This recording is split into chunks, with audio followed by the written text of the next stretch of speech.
Welcome, everyone. It is our 31st episode of Geekamole. I counted.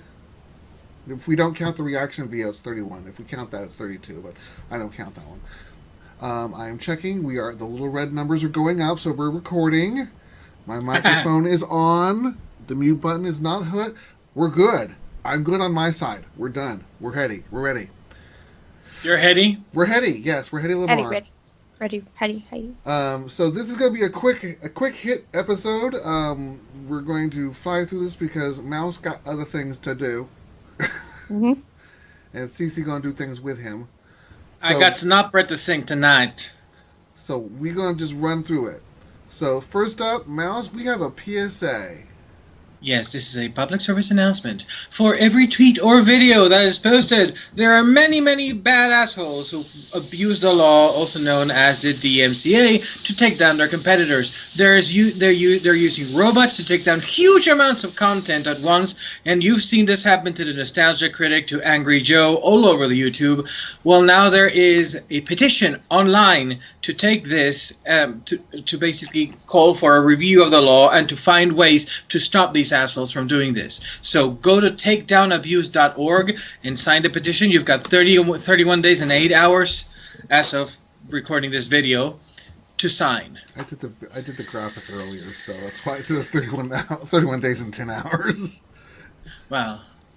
So anyways, on to game news. Yes! So, if you are on Steam, you might have noticed that a certain unknown, underappreciated gem of the Final Fantasy history is now on Steam.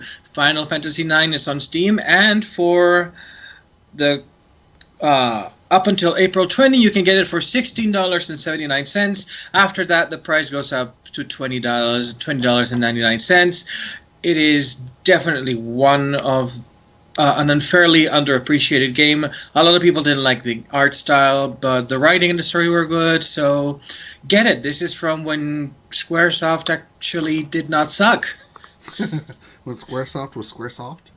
When Squaresoft was Squaresoft, before it merged with Weenix. Alright, moving on. Fable Legends, we talked about this last week. The Lionsgate is going bye-bye, not Lionsgate, or Lionhead. Lionsgate's just fine. They're a completely different thing. But there has been a lot of the concept art for Fable Legends has been flying around the internet. Stuff from Billy Wimlett, who has worked on this game for many years. He did stuff like environments, assets, various creatures. Just as an example of how close things were actually to production. The Art of Fable Legends hardcover is actually available on Amazon. So if you want to just buy the book, it's been there since November of last year.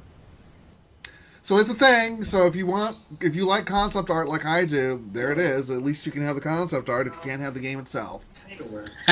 It will probably disappoint you less than the game would have. Well, true.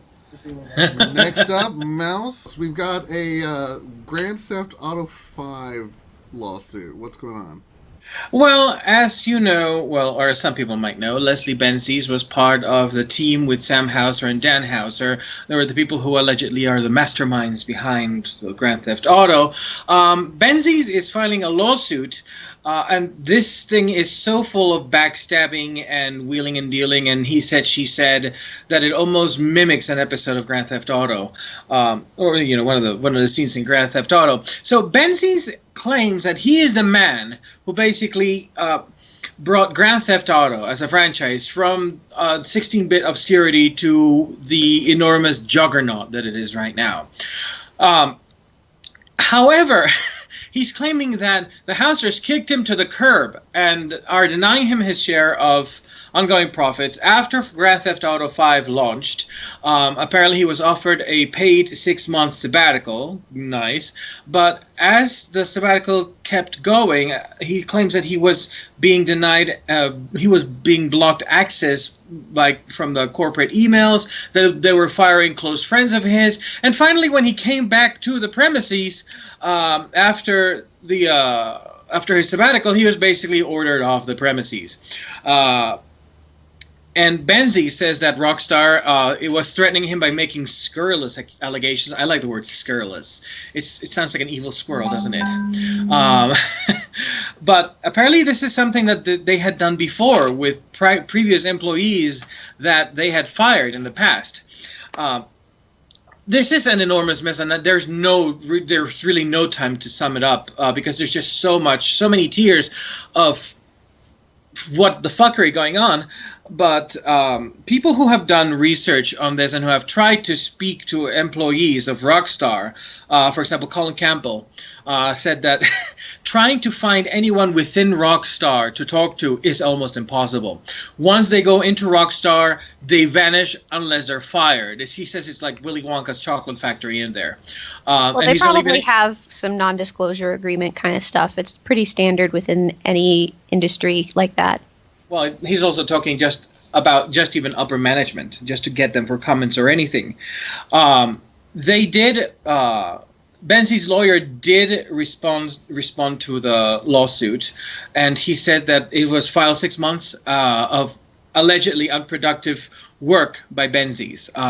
Rockstar says that Benzi's performance decreased over time, that he was not the most MVP that he used to be. Benzi's saying this is part of the smear campaign that Rockstar uses against employees, etc. If this goes to trial, some emails have surfaced already that Benzi's is using as evidence as to the Hauser's constant dependence on him for games. He even claims that Red Dead Redemption. God damn it! I can't understand. I can't say that title. Red Dead Redemption was a solid mess. Did I get it? Close enough. Close enough. Whatever. Redemption was a gigantic hot mess until they basically messaged him and said, we need help. We need the bands to keep this, to get this to work. And he showed up the emails. But if this goes to trial, we're gonna get a lot more juicy details, and it's probably gonna get a lot more complicated. Unless there's a gag order, in which case, yeah, unless there's gagging. Yeah. Next up, Cece. Next, we are talking about. Sorry, I'm in the wrong part of the notes. Shadows over Innistrad. That's exactly what I thought it was. So, Magic the Gathering. I generally don't talk a lot about Magic the Gathering, and I realized that I was missing out a pretty huge population of the traditional games community by doing so. And so, Magic the Gatherings, the Shadows over Innistrad. I have not been in the last couple of broadcasts, so I know that Shadows over Innistrad was released. I want to say on the 7th or 8th, but that was like a week ago or so. So, Shadows over Innistrad. You can now go to your local game store and you can play, and there are tournaments and stuff. I think they have some qualifier tournaments that should be going around now because Pro Tour is next weekend. And that's going to be exciting for people who want to see. You can live stream the videos on Magic the Gathering's website. If that's your thing, if you like watching people play Magic the Gathering, if you want to learn from the pros, how do they build their decks, what kind of moves are they making, stuff like that. So it promises to be, I mean, it's a new release. Yay! We're going to see stuff, the game changes all the time, it's cardboard crack, so everybody has to go out and spend a couple $100 new bucks on the new set release. But anyway, yeah. Yay, Shadows of Innistrad is out. I haven't played this game in forever, but if this is indicative of the new art, daddy like. Yeah. I am loving the. They can't see it because just the way the setup is, but this particular picture is. I don't know if you've seen it, CC. It's the dude with the glowing blue little globe. Loving it. Yeah, I think that's if I remember correctly, that's the Planeswalker Jace. I could be making that up. It may not be Jace, but yeah, it's exciting stuff, and yeah, the art is really, really cool. They've been doing some really wonderful stuff, high quality art with all the cards they've been making. That's something that I've really liked about Wizards of the Coast, is that they put a lot of effort into what they do. All right, moving on. Ghostbusters, the new video game. So Activision has confirmed that they are making a new Ghostbusters video game. They showed up a little teaser trailer. It's gonna launch just a few days before the Pole Fight reboot. The new game, however, kind of avoids the entire controversy of which cast they're going to use by featuring none of the cast. The game is a up to 4-player cooperative game, and it will feature unique characters that are not part of any of the Ghostbuster canon, so that's kind of one way of dodging the bullet, I guess. We'll see how that goes.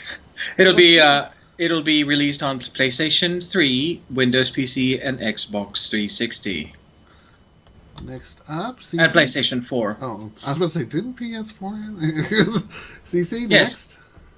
All right, Battlefleet Gothic Armada is finally coming out. I'm super excited. It's Warhammer in space for people who are not familiar with the original game from way back. Like, I remember playing it in the 90s. I don't even know if people play it anymore. But Battlefleet Gothic Armada, I'm super excited. They're coming out with all these different races. They've already released a trailer for the Orcs and the Eldar. Release date is the 21st. I'm excited. It's a real-time strategy game set in space. They're all going to fight. It's going to be awesome. So, yeah. All right. Next up, Rust. This has been a source of amusement since we decided to discuss this. It's our mini roundtable. We're just going to try and cover it really quickly, but last week, Garry Newman, the designer of Rust, decided to change the physical appearances of the avatars, which until then had all been male. Mind you, in the most recent patches, those males had undergone some diversification in terms of race and, penis size. But now that race and penis size has been upgraded to change to complete lack of penis. He has decided, just as he did before, to randomly assign the gender identification. So you could have been playing as a male at one point, and now you're a woman. Well, this isn't even gender identification. This is just sex. This is just your biological sex. Yes. He said he's desired this kind of randomization in the past. It adds to the growing list of player model attributes, which are immutably locked to your player's Steam ID. So if you want to be something else, you're stuck. There is no gender reassignment in Rust. You are pretty much what you are. He indicated that to us it's pretty interesting. This was when he was interviewed regarding specifically the race change and the skin color change and the penis size. He says, to us it's pretty interesting that it's an issue at all. Players are kind of spoiled. They hate not being able to do things. It's how we've been brought up in games. This has just become a gigantic social experiment that I'm dying to see how this unfolds. He wonders if female avatars will in fact be attacked more because they're perceived as weak, if they'll be attacked less because they're perceived as vulnerable. He's wondering if there will be some sort of segregation that goes in, that where players of one type or another will group together versus another. Players who are assigned as women stop playing the game. Yeah, see how people actually feel about playing as a woman in a video game, because that is a hot button issue right now. And basically, one of his belief on that was if you're a male and you got assigned a female body and you don't want to play as a female, tough shit, because in his opinion, that it's just like any woman who picks up a game and then is forced to play as a male. Now, in my opinion, that's a false argument, because when you buy a game and the protagonist is male, you still bought that game knowing that protagonist is male. Now, it's a good thing to give the option to play a female protagonist and not necessarily have any significant change in the game. But here, now admittedly this is an early access game, this has been assigned after the fact. And knowing my own personal preference, if I was playing a game expecting to be male and suddenly had to play as a female, where I had been previously playing as a male, I personally would stop playing the game. That's a personal preference. Really? that again, that's a personal preference. I don't play a lot of female-oriented, female protagonist games. I don't have any problems with them. I don't have any aversion to them. It's just that I don't identify with a female protagonist as well. It's the same reason when I roleplay, I don't play very many female characters. I usually don't care. I'll play anything. Yeah, that's very interesting to me, because I would have my character wake up and be whatever gender it was, and I would, or sex, I should say. We at Geekamole do recognize that there is a difference between gender and sex. Yes. And we want to make that clear. But for me, I would wake up as whatever sex I was and be like, okay, whatever, and then continue playing, because if it doesn't alter the gameplay at all, I don't see why it should make a huge difference. If I were playing, for example, a male character who woke up female, I'd be, I'm in Virginia Woolf's Orlando. Like, I might think it was funny. Like, don't get me wrong. If I'd been playing a male character and was a female, I'd try to find something reflective in front of and jump just to see what physics there are. But, if I'd been playing as a female and woke up one day as a male, I would do the same thing just to see what the physics are. So and then you would discover the pain. And then I'd go on. Well, it's not much. Well, anyway, I would go on. The pain is different, but I'm pretty sure it's still there. I don't. It wouldn't change the gameplay a lot for me, and I think that's very interesting. Well, and again, it would bother you. You take a game like City of Heroes, City of Heroes, where I had alt-itis like you couldn't believe, but my first and main characters were male. I did have female characters, and I enjoyed playing those female characters when I was playing them. But it's because I specifically designed that character to be female. And when I designed that, I had a character persona in mind. So, because my default is to be male, that is always the first character I design. So that's why I say, if I was playing this game and I had already developed an identity and a persona as a male, and then suddenly was forced to be female, it would be different if I started the game now. This is what I'm saying. If I started the game now knowing that all of this is randomly assigned, and that I could wake up in the game day one, level 1, male or female, that's a different concept. Because then the character is being designed from the get-go, and I wake up and I'm like female, I'm like, okay, I'm female. But then I start developing the personality and the identity of the character based off of that gender. But it's the whole taking a character that I've designed mentally and then altering something that I feel is fundamental to their identity. And again, we all love the LGBTQ, everybody. We love, we have open hearts for everyone, whatever your gender identification or sex may be, non-binary, binary, whatever. But this, again, speaking from my own cognizance, my own intelligence, my own thoughts, this is where I personally feel that if it was, again, a female from day one, so be it.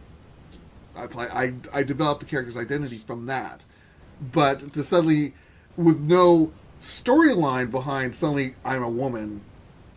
If I walked into the Great Pyramid and I'm like, holy crap, I'm a chick. That's a different thing. There's a storyline behind it, and I'm like, oh, breasts. Oh no, I can imagine. I can imagine that going. Now I can tell Ben Carson what these pyramids really are for. But that's me. I don't frown on anyone else's. This is why I say I'm torn personally. I'm very amused to see where this goes. I'm very intrigued. I don't think it's going to be quite as telling as he expects. But again, these are things that I personally, if I was developing the game, this is shit I would have had in from day one. Now here's one question on that. Is it only penis size or is breast size also randomized? Breast size was not a topic that I came across because penis size was added before the females existed. I imagine breast size will be a topic. Will be one of those variables that's added in. I feel like like I get what you're saying, and I agree with it if I was playing something like a WoW or City of Heroes kind of thing. But I feel like Rust is a little bit less about the character and more about the gameplay. Like it's less story oriented, so I don't think it would bug me as much. I understand, and I agree to a point, but then again, this is me speaking. Yeah. I invest a personality in every character I play, regardless of where they're playing. So, but then again, so even this like is why I don't Minecraft necessarily character. play these types of games because, But then again, it's like every game I play. Is this why you stopped playing Starbound? Because they kept wiping your... I got pissed off at Starbound because they kept wiping my goddamn house. But I'm back, and I've built a bigger house. Full of crap. Really? Oh yeah. I should show it to Okay. you. It's huge. Full of crap. Oh, And I'm God. still working Okay. on the materials. So, anyways, that's that. Do we have anything else we want to say on this particular topic, guys? Nope. Nope. Right. Moving on to technology. Just as a quick point of note, Nintendo NX, the next console that is currently coming out, there are rumors that there will be at least 4 major Wii U ports coming to the NX when it launches. Those being Legend of Zelda, Super Smash Bros., Super Mario Maker, and Splatoon. I've also seen possibility of the Xenoblade Chronicles X. There's nothing confirmed, obviously, but these are coming from a very meritorious source who has usually been accurate in their spills. But I'm sorry, but which Legend of Zelda game? There's like Legend of Zelda for 70 Wii million. U. Skyward Sword or something? It says literally the Legend of Zelda for Wii U. Huh. Ah. The original Legend I think it's of I think it's the Zelda? most recent remake. Huh. Okay. I could go look if you really want me to, but that will take more time. Yeah. Go ahead. But If that's yeah, what they said, that's what they said. that's what they said.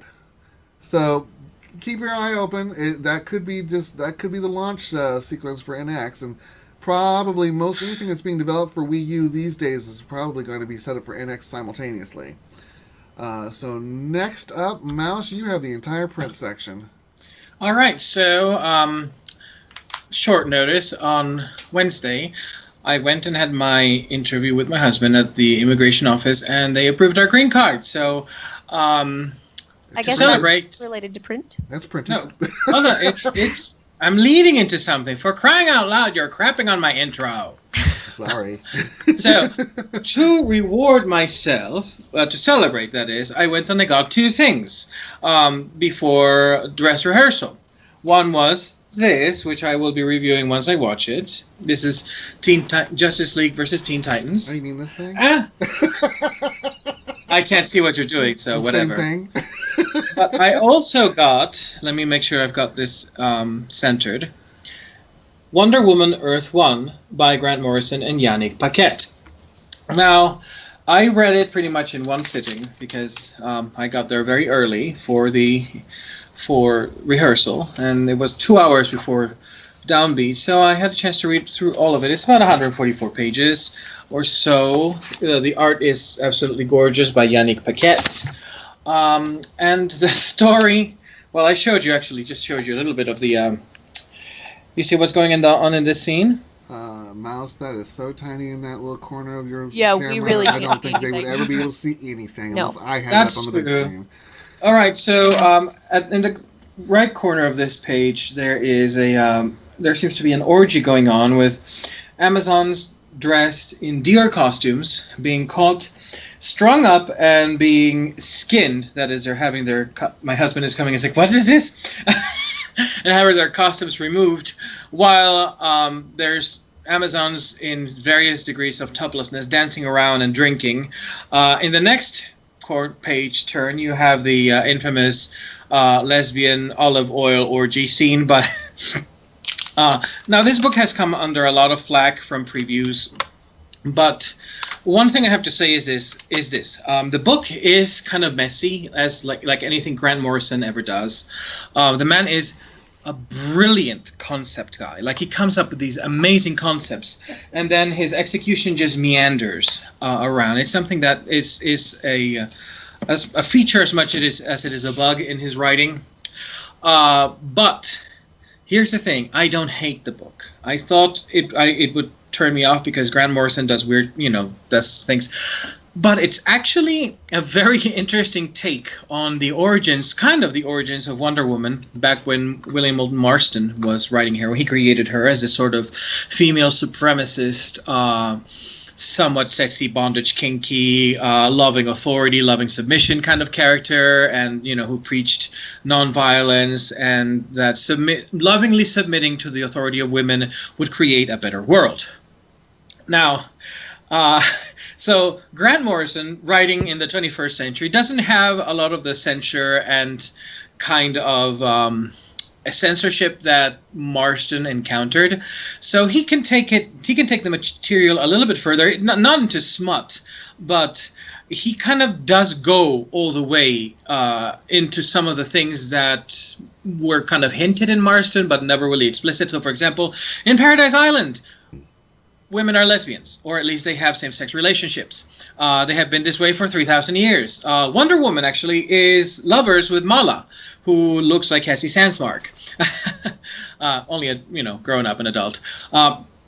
This origin of Wonder Woman has them basically, it's very close to the original. Hercules binding Hippolyta, but Hippolyta actually kills Hercules in this timeline. This is Earth 1, so it's a little bit different. And they go and found Themyscira, which in this version is called Amazonia. And Wonder Woman grows up, and then she becomes immortal because they drink from the waters of immortality in this perfect female utopia. They put up the spoilers tag for this. I'm just wondering because no, I'm not going to telling the story, and we're you're telling the story. So we need to put up spoilers. This is just what happens in the first 3 pages. So I'm not going to go into spoilers. We've got 10 minutes for the episode, so yeah. We're actually at 27 minutes, but anyways, so. Morrison goes into a good amount of detail into the culture, etc. And then, of course, something happens that causes Diana to come to our world. But the interesting thing about how this is solved is that the story doesn't really have your traditional structure. If you're looking for a book, and this is the only semi-spoiler I'll give, if you're looking for a book that features like an enormous fight sequence, the good versus evil thing that you saw in Teen Titans Earth 1, which was a really good book, you're not going to find this here. Morrison goes on a different tangent, and there's a lot to love in this book, and there's also a lot that makes you go, what? I will go into a fuller review say in a couple of weeks once people have had a chance to read this, and I will post a review up on Geekamole because I do want to go into some things. Right now I would definitely recommend it. I would recommend people to buy it, but to be cautious as to what they expect from this book. It's not really your standard superhero fare, which is not a bad thing. However, it is a book by Morrison, which means it will tend to go into some what the fuck territory. The art is simply gorgeous. So Yannick Paquette makes an amazing Wonder Woman, and as you can see, he actually draws the Amazons as athletes. They are, they have broad shoulders. They're thick. They're not like these wayfish little nymphets. So they look like a race of warrior women, which made me glad. All right, next up. Okay, we're talking about Black Panther 2. Black Panther 2 has been incredibly successful, the new series, and right now there's a lot of retailers who are reordering it to meet demand. The first issue had over 300,000 orders, and it sold out and went to second print. And now retailers are madly upping their orders on the of the traditionally lower second issue. Second issues tend to sell less than the first issue, but in this case they're actually going up. And if you look at the top 25 advanced reorder comics of this for the next month, we have Black Panther 2 at number 1. And in fact, if you look at the first top 10 reorders, it's all Marvel except for number 2, which is Saga, obviously, which is one of the best comics in the last 10 years or so by Image. DC does not feature in until number 20 with Batman Superman number 32, just Super League. So Marvel must be doing something quite well these days. Or DC's printing more. Doubtful. No. I No, think most doubtful. everyone is Actually- just waiting for Rebirth. Well, actually, and this leads me to the second topic. In fact, so we've had a little bit more insight into what has brought DC back to do this Rebirth thing. DC refused to acknowledge for a long time that a New 52 was perhaps not a good idea, and they sort of tried to steer the course back with DCU Initiative, but their sales kept plummeting. So eventually, the bigwigs at Warner Brothers and DC realized that maybe what people were missing was the continuity. Not just the continuity itself, but also the sense of legacy that the old DC universe had, which, you know, is all of the stories. You can always look back to all of the stories and relationships that the previous characters had, which is something that was completely missing from the New 52. So we have more insight into what they're doing with Rebirth, and they're bringing back the old continuity as the mainstay. And so, for example, you're going to have Red Hood and the Outlaws, which we'll have, of course, Jason Todd, Bizarro, and bizarrely enough, Artemis. But Artemis was, in fact, the previous Wonder Woman. So we actually have the return to the old continuity. We have Superwoman, which is Lois Lane gaining the powers of Superman. We have Greg Rucka writing Wonder Woman again. And in Detective Comics, you've got Tim Drake, Cassandra Cain, and Stephanie Brown as respectively Red Robin, Batgirl, and Spoiler. So there is... And one thing that made me very, very happy, Ted Cord, who was the Blue Beetle, is actually alive in this universe. So, yay for that. Yay, Blue Beetle. All right, moving on to things that, just a quick note, things that shouldn't exist. Mighty Jax has apparently released a trio of things based off of the Justice League cinematic universe. Why? Seriously, why? Who needed to see the interior workings of the freaking Justice League, the skeletal half bodies? Yeah. Just as these are the first three to come out, the remainder of the Justice League will be coming out soon. They don't exactly look like the movie versions; they look more like the comic versions, the new 52 versions. But I'm going to laugh at the fact that I've seen cyborgs, and Cyborg shows more skeleton than Cyborg actually possesses. So Yeah, I know. just. Again, why DC? Go home, you're drunk. Next. Next, this is a little bit off topic for certain nerd stuff, but there are things like music nerds, and there's a particular singer who was fired from the Metropolitan Opera, who even in her heyday, she was extremely successful and well beloved, and she was fired because she was absolutely horrific to work with, and that would be Kathleen Battle. She was fired. Caddy herself. Yep, 22 years ago, and she is back to the Metropolitan Opera, not doing it doesn't look like she's doing a show, an opera. It looks like she's doing a recital of spirituals. We are including this partially because it's an interesting, look at this. Well, also it's also interesting because in a way, James Levine was vital in her firing from the Metropolitan Opera. She is the only singer in the Metropolitan Opera history who has been fired for being an absolute witch.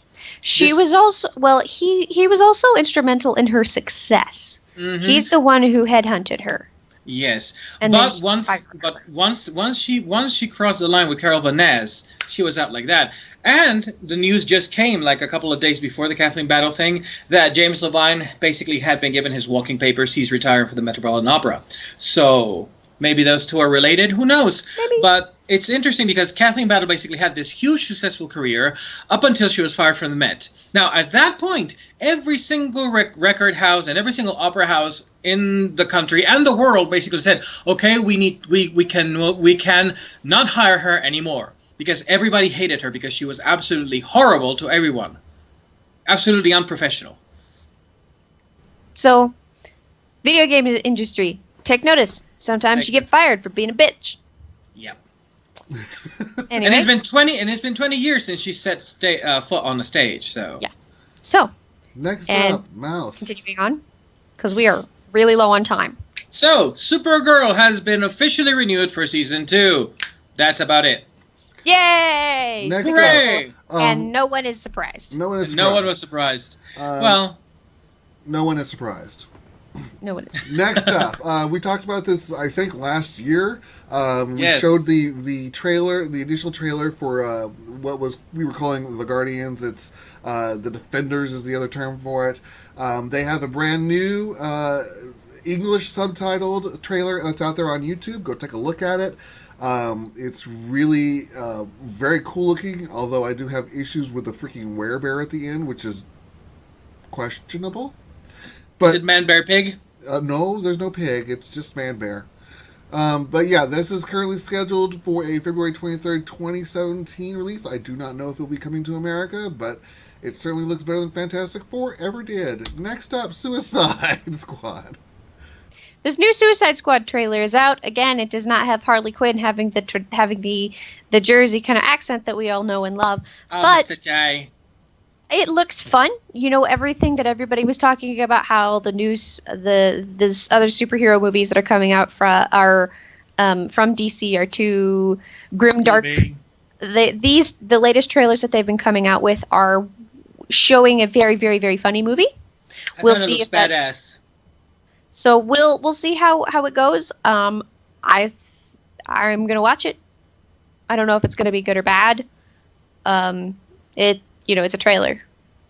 But I suggest that if you're into it, I really suggest you look at it. It's a good trailer, and it shows a lot about the take on the characters that they have, and I think a lot of the characters they seem to be utilizing pretty well.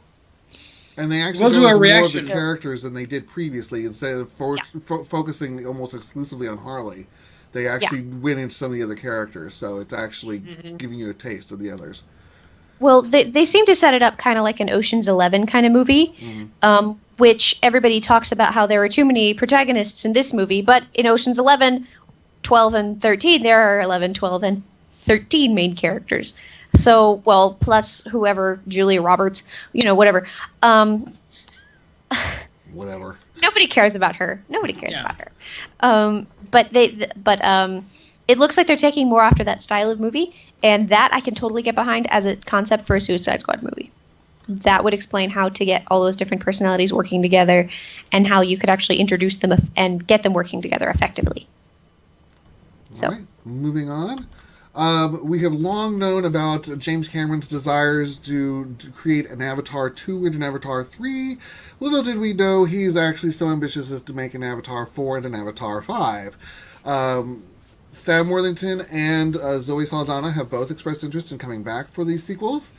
Currently, Cameron is basically... This is Blue People Avatar, this not is Blue the... People, not, yes. Blue People Avatar, not the last Airbender. Airbender shtick that Shyamalan did. Yeah, no. Yeah. They're both equally bad. No. Yeah. No. Please. Avatar was nothing more than a reskinning of the Noble Savage, which is just... well, but it was pretty. And I'm going to give it pretty. Pretty, and it was very, very popular, very well received, and very well done. And made an assload of money. Yep. I don't know. I don't think Cameron needs to be encouraged anymore. But Cameron has basically said he's been waiting for the technology to catch up to his concepts for what the sequel should be like before starting production, but it looks like things are underway. Current plan is for Avatar 2 to come out in Christmas of 2018, 3 to come out in 2020, 4 to come out in 2022, and the last one to come out in 2023. Yeah. Well, you don't have to see it then. I'll watch it. Next up, Hayao Miyazaki. So Hayao Miyazaki recently had an interview in the Japanese website Golden Times in which he is shown sketching and giving his opinion as to the state of the current anime industry. As he sketches, Miyazaki says things like, and I do want to quote him on this, says, "You see, whether you can draw like this or not, being able to think up this kind of design, it depends on whether or not you can say to yourself, oh yeah, girls like this exist in real life. If you don't spend time watching real people, you can't do this because you've never seen it." And almost all Japanese animation is produced with hardly any basis taken from observing real people, It is produced by humans who can't stand looking at other humans, and that's why the industry is full of otaku. So Miyazaki is he's critiquing the direction that the current industry is taken because he believes that the current anime is being produced by people who are, in one way or another, otaku, who are kind of how did you describe it, Cece?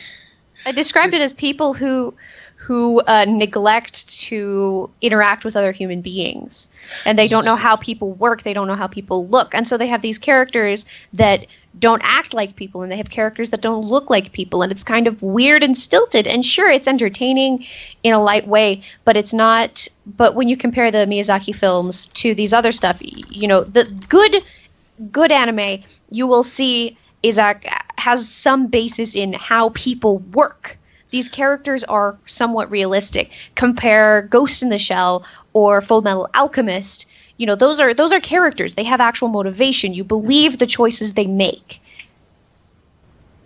It's not just visual. Like Miyazaki's talking about a visual thing, but this actually it goes into the characterization as well, and the way that it's written. So I don't think his comment is as hateful as people make it out to be. They're like, oh my gosh, he hates anime fans. That's not what he's saying. He's saying, like, there are people who enjoy watching anime, and then there's the concept of the otaku, who is someone who does not interact with the real world, spends all their money, spends all their time on anime or on manga, and they don't at all ever interact with the world around them. I think the actual Japanese term these days is hikikomori.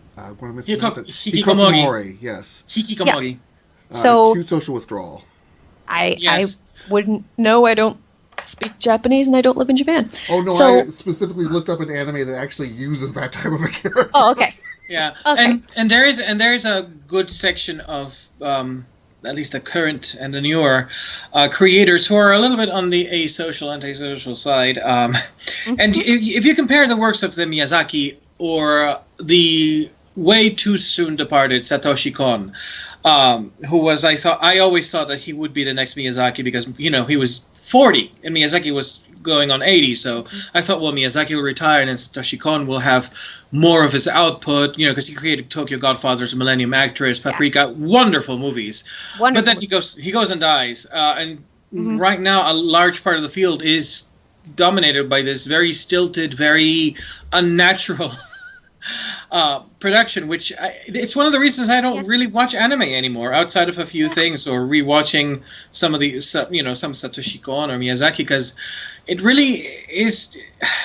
And it's why people make fun of hentai the way that they don't make fun of porn. Sure, people make jokes about porn, but they don't make the same kinds of like you can say porn and people go, yeah, I mean, I guess, that's a pretty I'm gonna fix thing, your cable, yeah. And you're just like, haha, whatever. But then people say hentai, and people lose their minds because there's not like they're so detached from reality that you're like, how can you even find that sexually appealing to certain people? And this is in regards to certain stuff. I am not bashing hentai as a form of art. I am saying that there are some problems within the field of hentai that invites ridicule of that kind. We could certainly make this a roundtable topic and go on this for hours. But we're out of time. We're out of time, so moving on. Ghost in the Shell, speaking of topical, I'm just going to say this. Scarlett Johansen has been cast to play the titular main character for the Rupert Sanders adaptation of Ghost in the Shell. Currently planned to be released by Paramount domestically on March 31st of 2017. I'm a little torn about using a white actress to play a Japanese character, but especially given there have been unnamed sources at Paramount and DreamWorks that have tested some visual effects that would shift the actor's ethnicity in post-production.